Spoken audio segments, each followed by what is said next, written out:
8-gauge wire, 8-gauge wire. Why have I got 8-gauge wire? Let's move forward a little bit and see what the major project is today, because this all works in together. Ta-da! So what I have is a new inverter to go into the boat. This is a 500 watt, well 500 volts. Which one is it? I don't know. You tell me. But in any case, it is the Victron Pure Sinewave inverter, and this is going in the boat today. Now, why have I got that one rather than the one I've been using? Very good question. The one I was using is excellent, but it wasn't really charging the e-propulsion battery as well as I would have liked. It was up very high, and I wanted something a bit bigger. You may ask why I went 500, didn't go 1,000 or even bigger than that. Very simply because I'm not intending to run microwave ovens or anything else, so I didn't need the extra power. I also didn't need the drain on the battery that a bigger inverter produces, and I also didn't have the sizable battery bank usually required for something that big. So I think the 500 will be plenty. The other thing is, as soon as you started getting that big, they get very big, and they get quite heavy as well. So 8-gauge wire is to hook that up. What else have I got in here? I have a switch. The reason for the switch is so I can put that in between the battery and the inverter, and I will be able to cut the power to it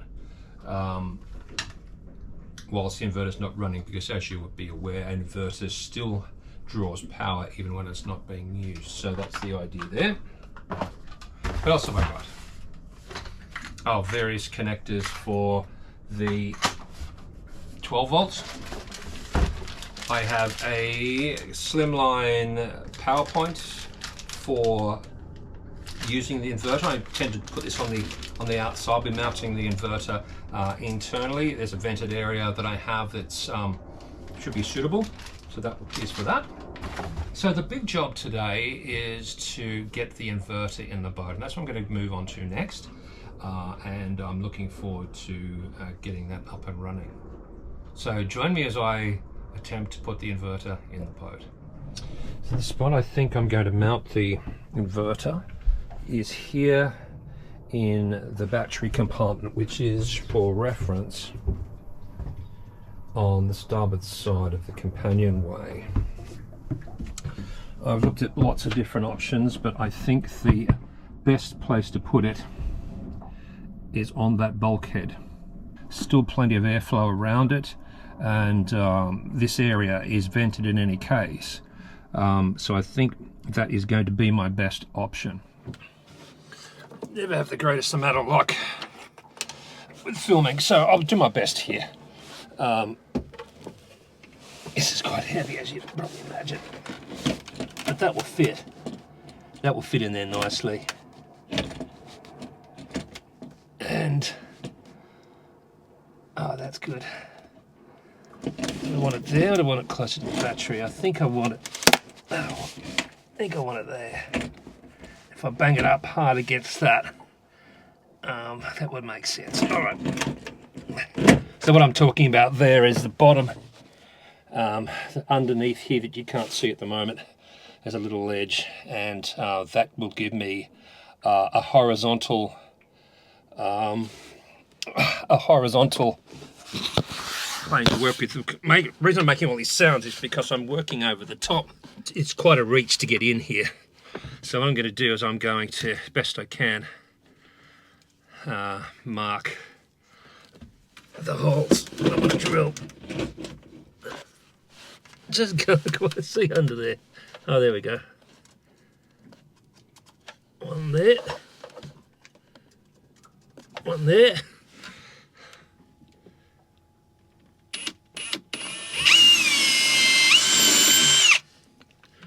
All right, there's one.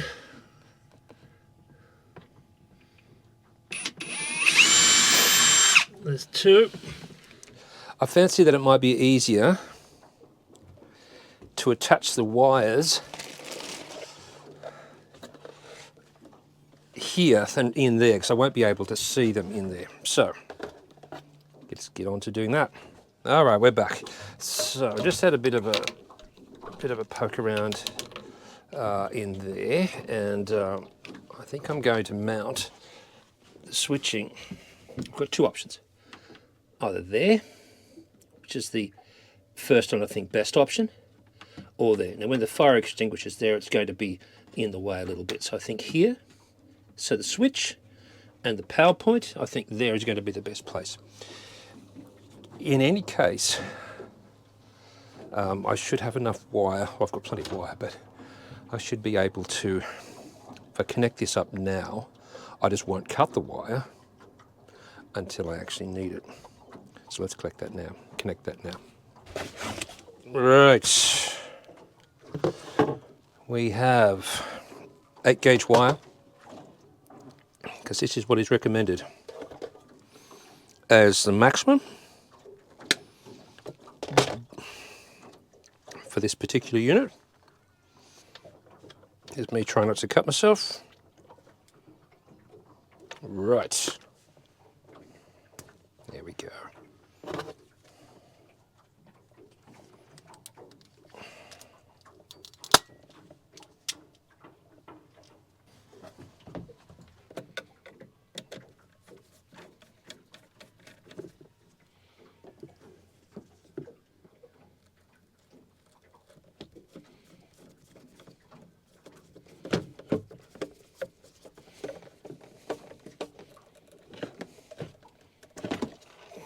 That one.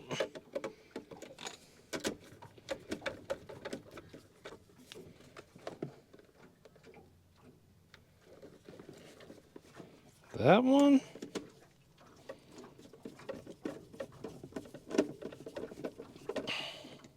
I'm not sure what could be seen there, but I've just connected the wire there. The other thing I need to connect is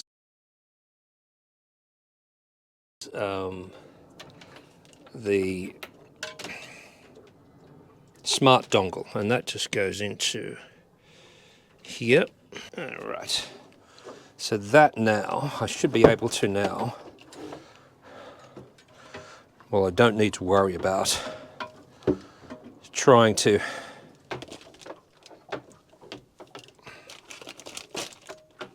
turn myself into a ventriloquist, contortionist,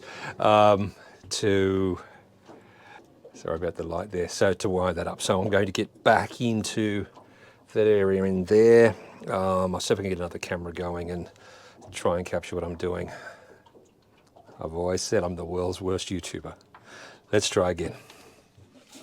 I have my screws ready to go. I'll put those just there. They are bound to roll down and out of sight.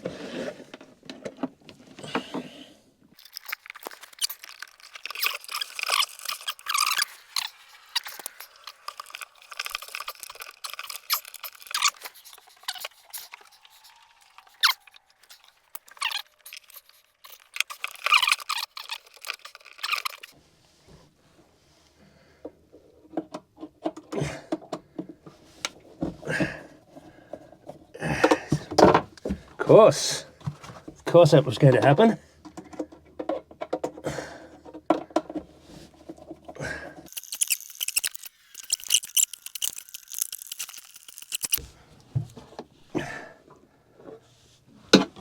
That's positive.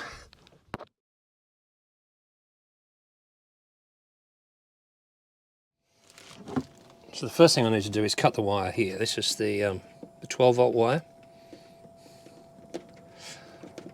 It's heavy duty stuff, this 8-gauge. I don't have the right tools for this. Golly, did not expect that.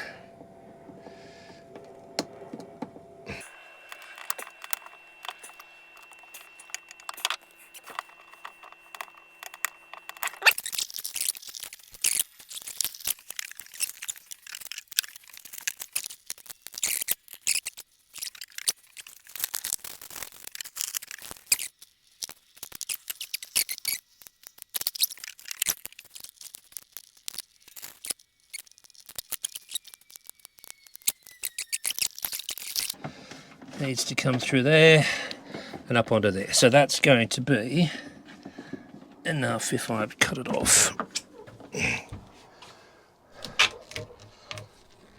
About there. Right. Really into the fun things now. I say that with a great deal of sarcasm. Okay, here we go.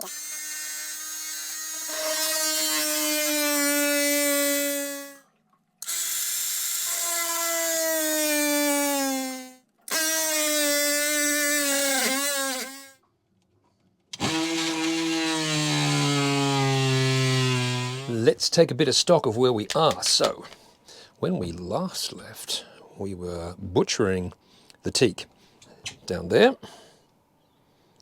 And we have got enough space now to fit in the PowerPoint, the slimline PowerPoint. Since then, through the magic of lapse time, I have gone and got myself another one of these little cheapy hole saw sets because I need to make one hole. I'm not going to spend a fortune on something that I need to use once. So, right. Let's see if we can get into there now.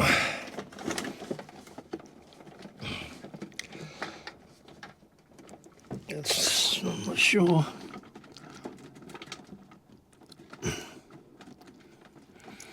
Nope. Alright, so I'm going to have to attach the wires in there.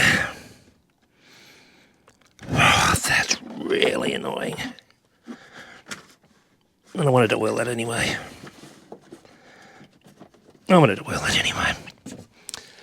Out she comes. That's really annoying.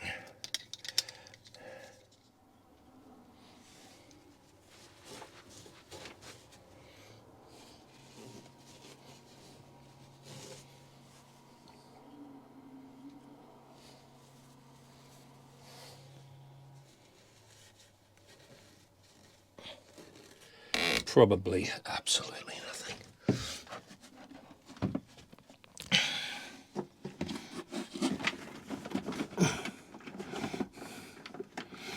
What else do I need to do? Take that off there.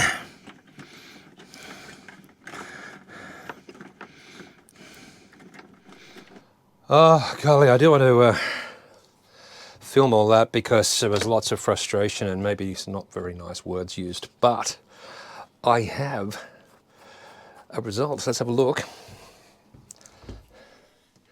So there's my switch. There, currently in the off position. If we have a look here, we have no light on the dongle. If we have a look around the corner, see if I can get that for you. Even though it's on, there is no power. So turning this to on, which is connecting it to the battery, we can see now that the dongle is working, and we have a look around the corner. Aha! We have a light. So that means that we have that now connected to the DC power and it's working.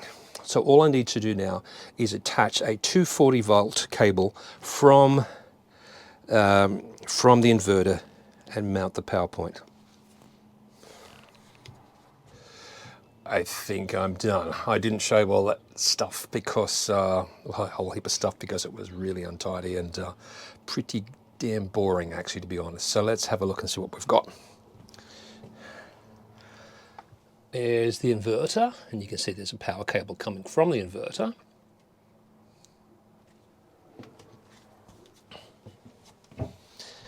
That's the switch that will isolate the inverter from the battery. So when the when the inverter is not being used, I can isolate it from the battery, which means that it won't draw any power.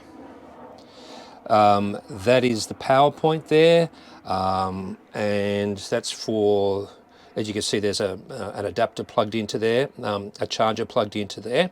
So let's see how this goes. I'm using my laptop. So what we're hoping to get is a light down here. Oops. A light down here. So the first thing I need to do is turn on the battery. So now the inverter should be connected to the battery, and all I need to do now is flick this switch. Oh yes, and you can see there that we have power. I consider that a success. Wow, that's taken me 4 hours, but I'm really glad that it's done.